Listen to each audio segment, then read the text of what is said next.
Hello, good people of YouTube. Sealord here, and today we are talking about Update 12.7, which is currently playable on the public test client.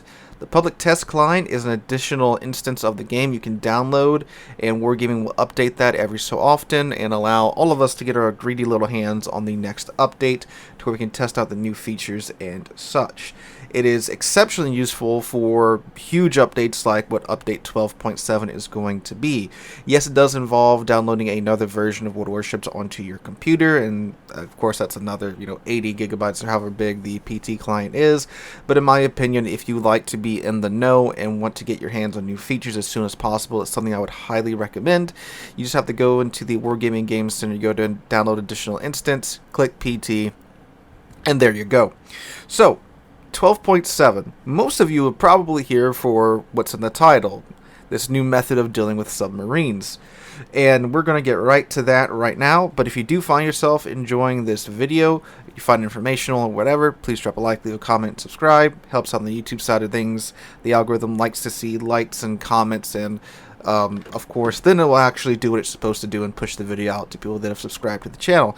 Really funny how that works. But anyway, yes, appeasing the YouTube overlords is how you do YouTube nowadays, unfortunately. But anyway, into the submarines, shall we? So, off the bat, there is, of course, a huge visual update to the game. We're going to talk about that in detail here in a second, but just so you know, that's why the game looks different in the background. It's not like I'm on ultra mega settings or anything like that. But let's get to the submarine part first. So, like I said, the title of this video is probably something along the lines of, if you hate submarines, you're going to love this. And sure enough, in the current version of the game, we are testing out, well, Wargaming's testing out, I guess we are because we're the guinea pigs. Concealed Maneuvers is being tested. Now, Concealed Maneuvers is a special game mode that exists to test the new upcoming support CVs. Wargaming is reintroducing the old odd-tier CVs as support CVs. Yeah, if you didn't know, there used to be a full line of CVs for each of the CV lines. Then when the CV rework happened, Wargaming removed them, and we only had even-tier CVs. But now the odd-tier CVs are returning. Now, the support CVs have a certain tool set available to them to, well, support the team. The Japanese get the smokescreen, and the Americans get sea mines. Now, the way sea mines currently work in Concealed Maneuvers on the live client, you fly over an area with your Concorde Bridge dive bombers, you slap Y, the special aircraft come in, they drop the sea mines, and after 45 seconds they're armed.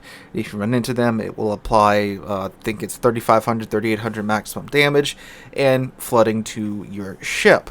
And you can destroy them with depth charges. Now, that's fine and dandy and all, and we've done a couple of videos on that, but these new mines that are being tested in this version of the game, there's something a little bit extra to them. Now when you deploy your sea mines, a tether is dropped from the bottom of the mine that goes all the way down to the sea floor, and submarines can hit those.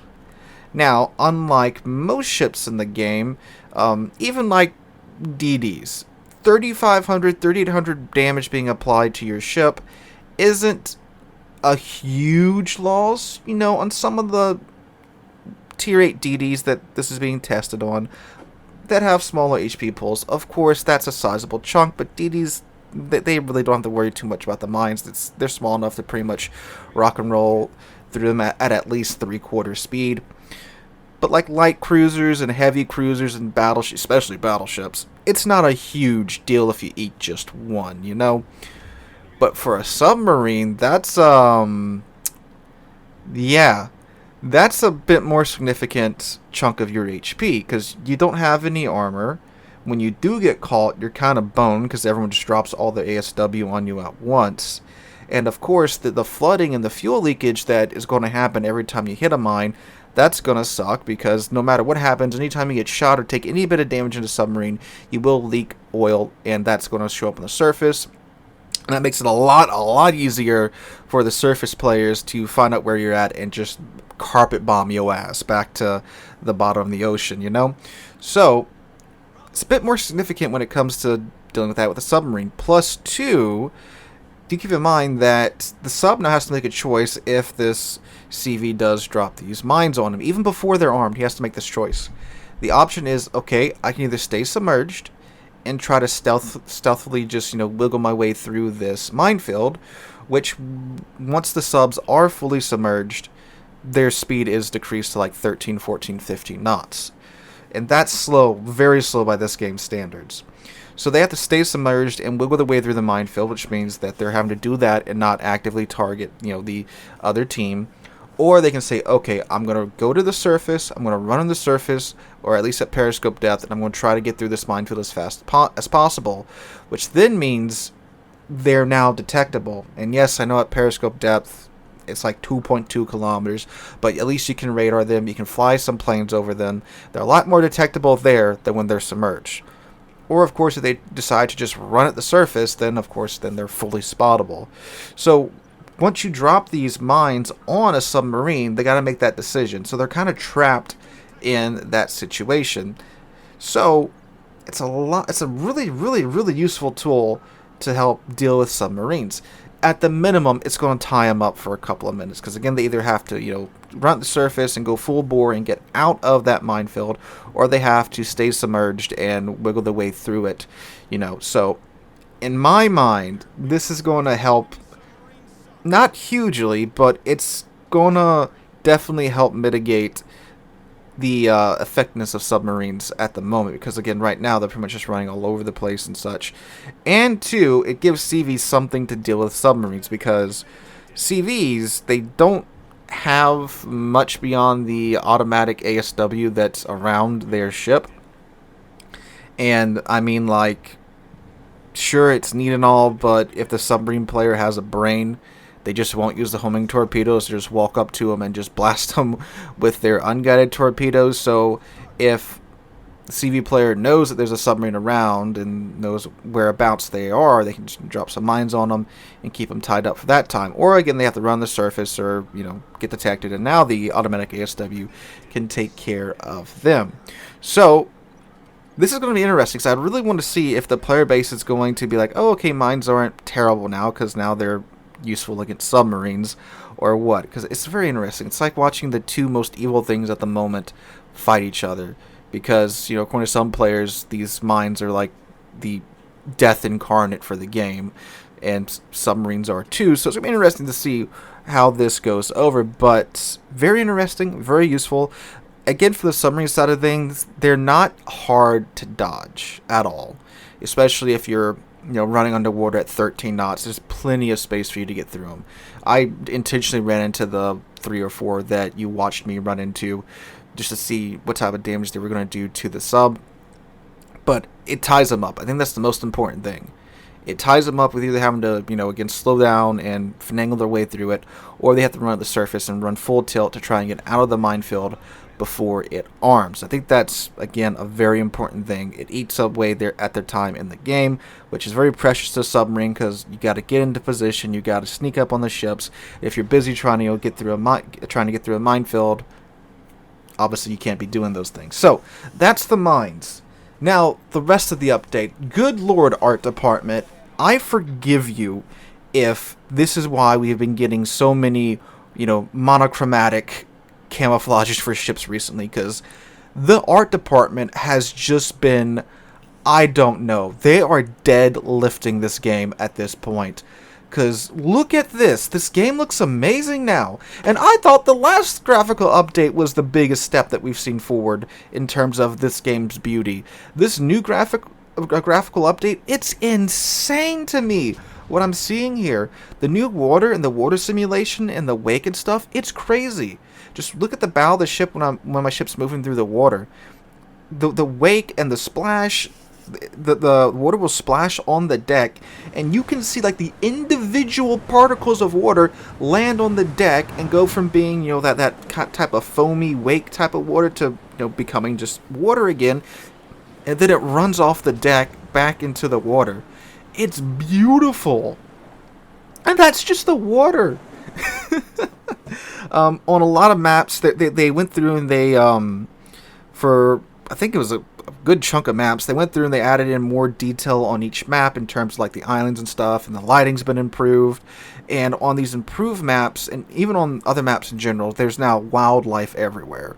So you'll see dolphins come up, and they'll ride your ship's wake, which is something that does happen in real life. I live in southern Louisiana. My dad's worked offshore for years. He's always taken pictures of the dolphins that ride the wake on the bow of their ships and stuff. Now that happens in game. Underwater, there's fish, there's whale sharks, there's sharks everywhere. It looks incredibly beautiful. And if anything, this is one of the best reasons I can think of for you to just go in, download the PT server, and just, you know, go into a training room, one of these new updated maps, and just check it out. It looks beautiful. And in addition to that too, they've added in a lot more detail on the ships as well. So now your secondary turrets will kind of slowly traverse and look around and such, which is cool. And the finally, after years and years and years, Wargaming has finally fulfilled one of their promises. The Republic finally has a rotating smokestack. Her funnel finally shifts. For those of you that don't know, back when the French battleships were in development, they shared a dev diary video that showed this feature working in the game way back when the French battleships were introduced, I think 4 or 5 years ago. It said, oh yeah, the higher tier ships are going to have a rotating funnel that keeps smoke out of the gun director's sight, so they have, you know, nice clear sight to shoot things with, which is cool. I like that detail. I thought that was going to be a very cool addition to the game. And then they came out and that wasn't a thing. But now it is, so cool. We finally have that. Another big thing with this update is the sound. The sound has been overhauled, y'all. It sounds amazing. So I'll just let a couple of clips roll in the background right now, then I'll talk about them.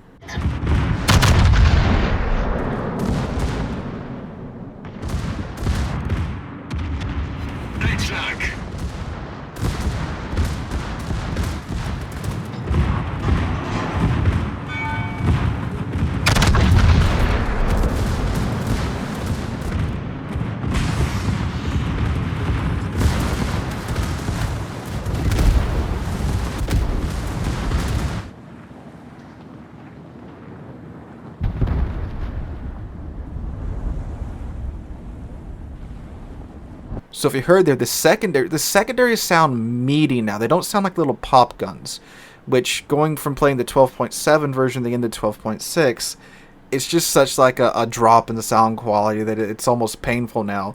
So the secondaries, they sound like okay now, but again, they sound like, you know, little cap guns compared to the secondaries on the 12.7 server. And that's kind of a theme that I've noticed with the sound now. It carries weight. It sounds meaty. It sounds excellent. What's really cool too is that with the AA guns, it's not just, you know, one or two kind of generic machine gun, large caliber machine gun firing effects. Now you can pick out the individual guns, like, oh, that's a flat gun firing, that's a 20mm gun firing, that's a 50 caliber gun firing. It's very, very cool now. It sounds like, you know, they went through and they added individual unique sounds for each of the type of AA guns on your deck, and they're attached to like the individual AA guns. So, you know, when you have 20 of these AA guns going off, it just sounds glorious. The long distance sound has also been updated as well. And if you've ever watched like combat footage, or if you've ever been like hunting or out in the, if you go to rural America, you go into the woods, there's a bunch of people out there, you know, they got their range toys out and they're just letting it rip, and you can tell, you know, that's someone, you know, just mag dumping 2 miles away or something like that. You know what that sounds like. And then this game with this new sound design, it sounds just like that. It's amazing. It sounds so real. I can't get over it. And I know I've been going on about this just for past 2 or 3 minutes, but guys, it sounds incredible. It's wonderful. It's really added like more life to the game, which is what they set out to do with all these small detailed changes. And, you know, the more birds in the sky, fish in the ocean, the sharks and the dolphins everywhere. They wanted to make the game feel more alive, and they most certainly have with all this coming together in this update. So I think this is definitely one of the biggest updates in the game's history, and it's a little unoptimized on the PT server.